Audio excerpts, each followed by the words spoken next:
Daily use vocabulary के episode 2 में आप सभी व्यूअर्स का स्वागत है। आज मैं जिस हिंदी शब्द, इसे हम क्रोध कहते हैं, ये क्रोध जो कोई व्यक्ति क्रोध में है या क्रोध करता है, तो क्रोध से संबंधित उसके भाव को व्यक्त करने के लिए 24 प्रकार से हम अलग अलग तरीके के क्रोध को व्यक्त कैसे करें, इसकी चर्चा हम करेंगे। और ये सारे के सारे वोकैबुलरी आपको डिस्क्रिप्शन कॉलम में मिल जाएगा, ताकि आपको ज्यादा मशक्कत ना करना पड़े। If you want to note it down, you can note it down. आपको वीडियो आगे पीछे करके जो है होता है, ये मशक्कत करने की जरूरत नहीं पड़ेगी। और ये मैंने लगभग सब में, एडवांस वोकैबुलरी में भी मैंने यही सिस्टम बनाया है, डेली यूज वोकैबुलरी में भी आपको ये मिलेगा। और तीसरा है जो कि याद रखने योग्य अंग्रेजी वाक्य है, उसमें भी जो स्ट्रक्चर पे नहीं बनते हैं वाक्य लेकिन बोले जाते हैं, उसमें भी ये सारी वोकैबुलरीज आपको डिस्क्रिप्शन कॉलम में मिल जाएगा, जिससे आप आसानी से उतार भी सकते हैं। अब यहाँ पे ध्यान देने की चीज है कि सबसे पहले है कि वह क्रोध में है। वह क्रोध में है।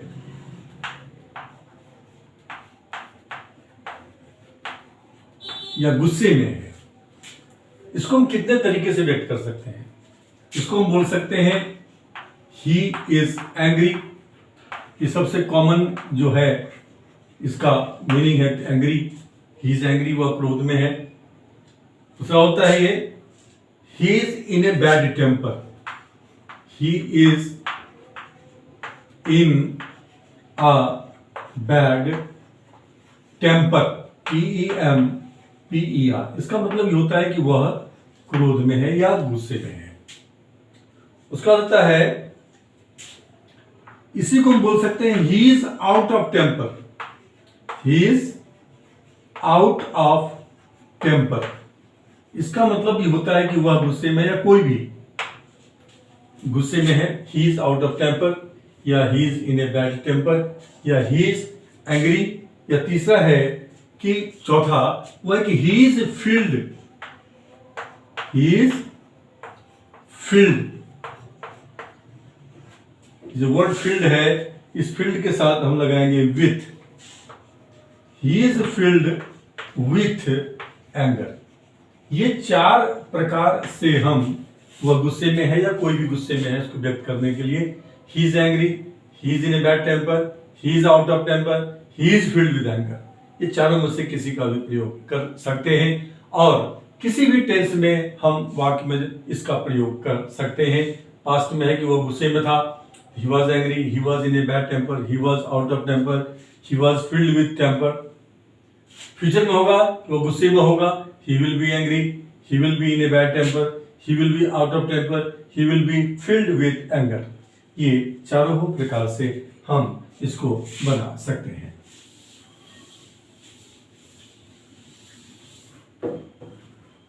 दूसरा सेंटेंस होता है कि वो क्रोधित हो गया। वह क्रोधित हो गया या गुस्से में आ गया। वह क्रोधित हो गया, या इतना सुनते ही वो गुस्से में आ गया, या क्रोधित हो गया, या गुस्से में आ गया। दोनों का एक ही मीनिंग है, गुस्से में आ गया।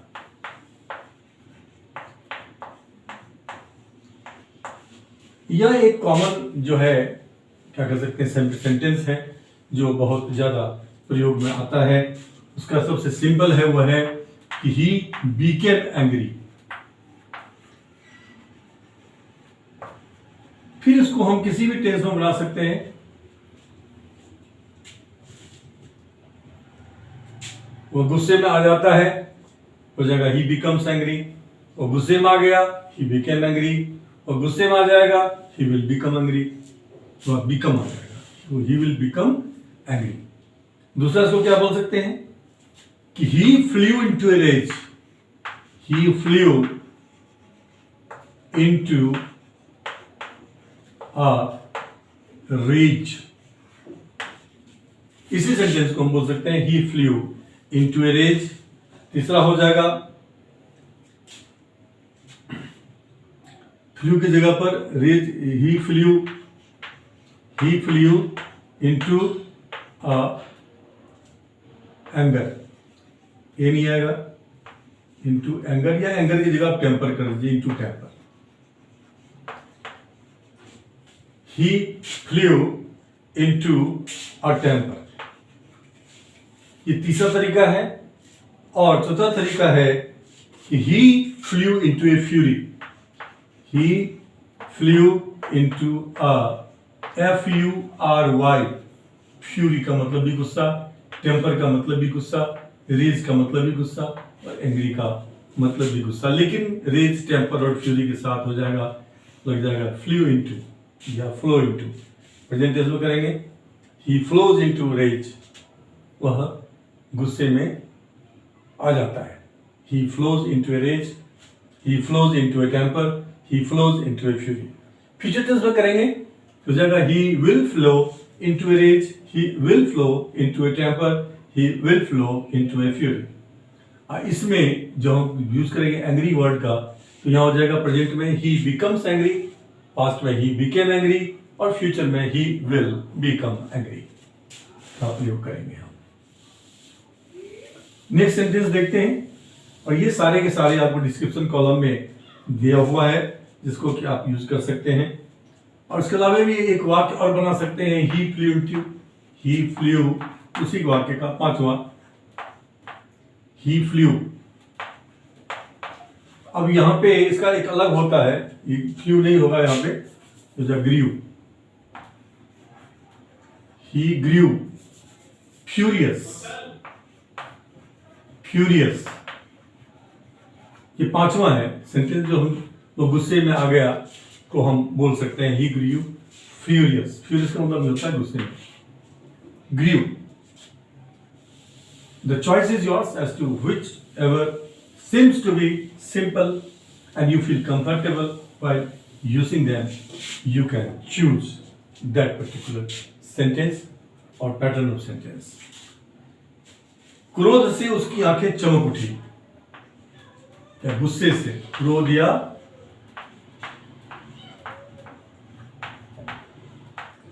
गुस्से से उसकी आंखें चमक उठी।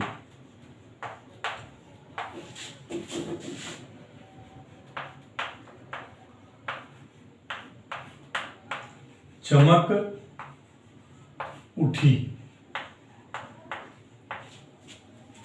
इस सेंटेंस को बोलने के लिए जगह his eyes, his eyes flashed fire, ये पास्ट में है, प्रेजेंट में होगा, उसकी आंख, गुस्से से उसकी आंखें चमक उठती है, तो हिज आईज फ्लैश फायर।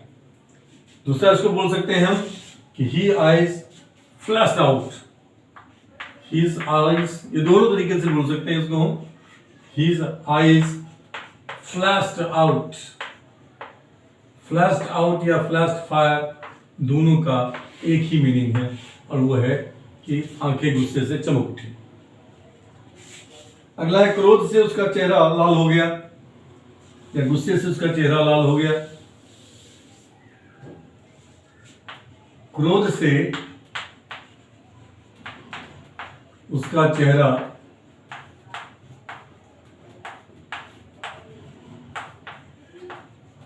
लाल हो गया।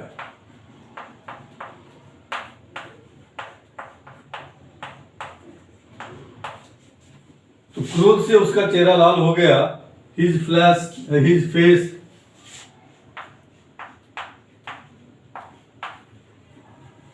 चेहरा लाल का होता है कि बिल्कुल लौ की तरह लाल हो जाना। His face flashed, flashed still redder, his face flashed still redder का मतलब होता है क्रोध से उसका चेहरा लाल हो गया। दूसरा बोल सकते हैं his face was ablaze, ABLAZE, ablaze with anger, ablaze with anger. You can utilize this particular word meaning in any tense, in present, in past, in future, as per the requirement. कि हम किस तरह से इसको व्यक्त करना, किस tense में चाहते हैं, उसके हिसाब से हम सेंटेंस चूज करेंगे। लेकिन मेन जो उसका जो पैटर्न होगा वो यही होगा। वर्ब का फॉर्म डिपेंड करेगा कि वो किस टेंस में आप बोल रहे हैं उसके हिसाब से। तो his face flash still raider, his face was ablaze with anger. और तीसरा है हिज फेस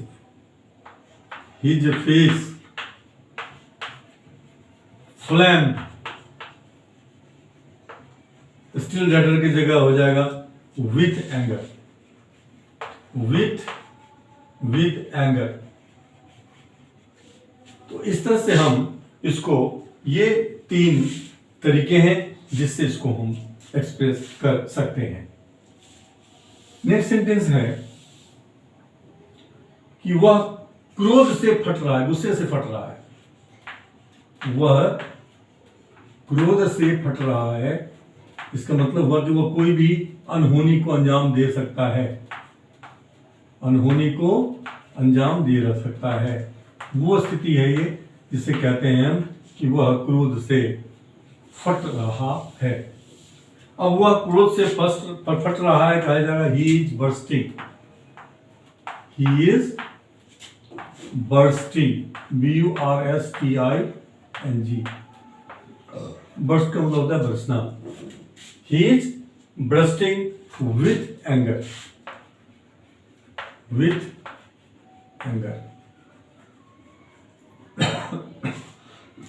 ये विस्फोटक गुस्सा है, क्रोध को इंगित करता है। उसका होता है कि वह क्रोध से या क्रोध से थरथरा रहा है, इतना गुस्सा है, अपने आप को कंट्रोल करने का प्रयास कर रहा है, इसलिए थरथरा रहा है, नहीं तो बर्स्ट कर जाएगा वो। दोनों के भाव में अंतर है। यहाँ पे वो व्यक्ति चूंकि उसको पचाने की कोशिश कर रहा है गुस्सा को, इसलिए थरथरा रहा है, और यहाँ ऐसा लगता है कि वो कोई अनहोनी को अंजाम दे देगा। इन दोनों के भाव में ये अंतर है। और वो जो है इसमें थरथराना का नहीं होता है ट्रेम्बलिंग। तो he is trembling with fear, anger, he is trembling with anger या टेम्पर। आप टेम्पर का भी यूज कर सकते हैं यहां पे। उसके बाद नेक्स्ट सेंटेंस होता है, आता है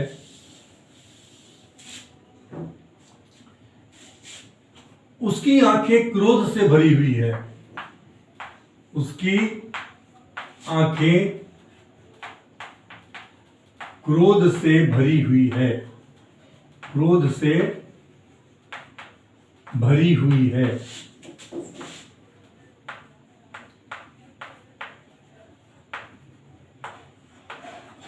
उसकी आंखें क्रोध से भरी हुई है, यानी उसकी किसी की आंखों में जो गुस्सा जो है, भरपूर गुस्सा, भरा हुआ गुस्सा नजर जब आता है, उसे व्यक्त करने के लिए हम हो जाएंगे हिज हार्ट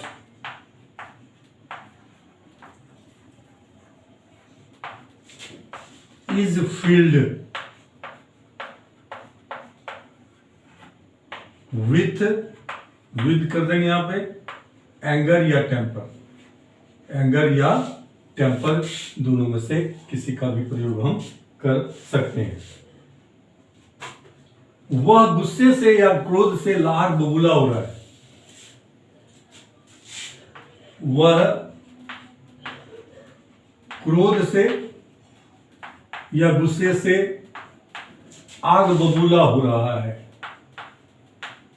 आग बबूला मतलब जब धैर्य काम ना करे हो रहा है, कुछ सुनने को तैयार ना हो किसी दूसरे व्यक्ति की बात, ये वो स्थिति होती है, इसे कहते हैं हम आग बबूला हो जाना। इसका होता है कि he is boiling over, he is boiling over, OVER, he is boiling over, किसके साथ? विथ रेज, विथ यहां पर लगाएंगे हम रेज, रेज का मतलब भी गुस्सा होता है। फर्स्ट सेंटेंस हम बताए थे आपको, या टेम्पर भी कह सकते हैं, या विद एंगर भी कह सकते हैं। रेज, टेम्पर, एंगर, किसी का भी प्रयोग हम कर सकते हैं। नेक्स्ट सेंटेंस है कि वह आंखें लाल पीली कर रहा है, वह आंखें लाल पीली कर रहा है। ये वो स्थिति है जब आदमी चुप हो जाता है, कुछ बोलता नहीं है, लेकिन गुर्राता है आंखों से सामने वाले की तरफ, घूरता है, आंखों की साइज बड़ी हो जाती है और पलक नीचे नहीं गिरता है। ये वो स्थिति है, वह आंखें लाल पीली कर रहा है। इसका होगा he is raising and fuming, raising and fuming. ये रेजिंग एंड फ्यूमिंग का मतलब है कि वह आंखें लाल पीला कर रहा है। अब कोई व्यक्ति शॉर्ट टेम्पर्ड होता है, जिसको जल्दी गुस्सा आ जाता है, तो ये बात हम जब कहते हैं तो हम कहते हैं कि वह तुरंत क्रोधित हो जाता है, वह तुरंत गुस्से में आ जाता है या क्रोधित हो जाता है, तुरंत क्रोधित हो जाता है। इसका एग्जैक्ट जो हम बोलेंगे, वर्ड का यूज करेंगे, वो निम्न प्रकार होगा, वह तुरंत क्रोधित हो जाता है। इस वह तुरंत क्रोधित हो जाता है, इसका मतलब होता है कि भंगुर, शीशे की तरह भंगुर, मतलब शीशा को नीचे पटकेंगे तो टुकड़े टुकड़े हो जाता है, तो वो व्यक्ति भी क्या बन जाता है? शीशे की तरह हो जाता है। और उसको हम बोलेंगे कि he has a brittle temper, he has a brittle मतलब होता है भंगुर, जो शाब्दिक अर्थ है इसका होता है भंगुर, यानी कि जो शीशे की तरह नीचे गिरेगा तो टुकड़ा टुकड़ा हो जाएगा। ही हैज ए ब्रिटल जो है एंगर,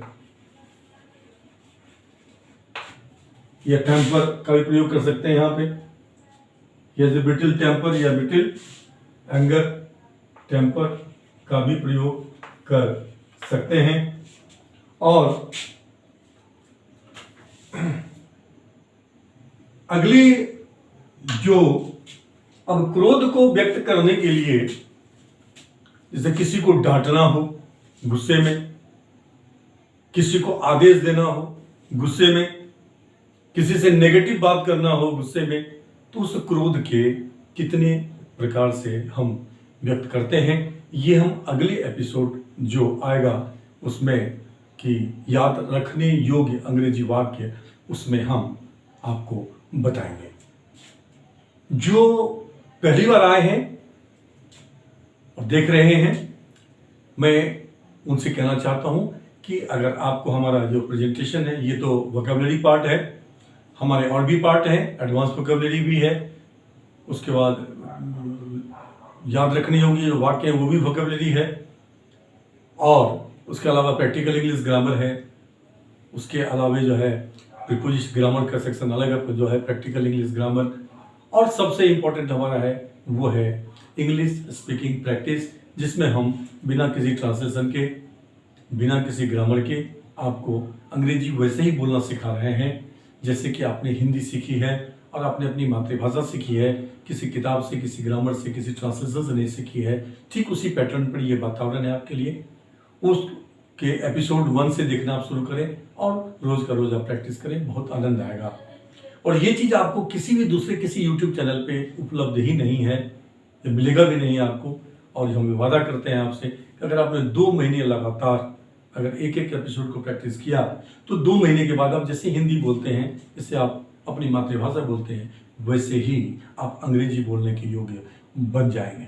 अगर मेरा ये दावा गलत निकला तो आप कमेंट्स में हमें बाद में लिख सकते हैं कि मेरे दावे झूठे थे। और जो पुराने हैं, जो देखते आ रहे हैं, आनंद उठा रहे हैं, उनसे मैं निवेदन करूंगा कि आप उसको मेरे हर वीडियोस को लाइक करते रहें, शेयर करते रहें और अपना कमेंट्स आप जरूर दें कि इस मिशन को, ये जो चैनल का जो प्रेजेंटेशन है, इसको और बेटर अगर बनाया जा सकता है या सहजता और अधिक लाई जा सकती है तो वो कैसे लाई जा सकती है, मैं आपसे वादा करता हूं कि मैं उस पर अमल करूंगा और बेटर प्रेजेंटेशन लेके हमेशा आपके सामने प्रस्तुत होता रहूंगा। With that, let us call it a day. Have a nice day. See you in the next episode with something worthwhile I discussed about. Thank you very much.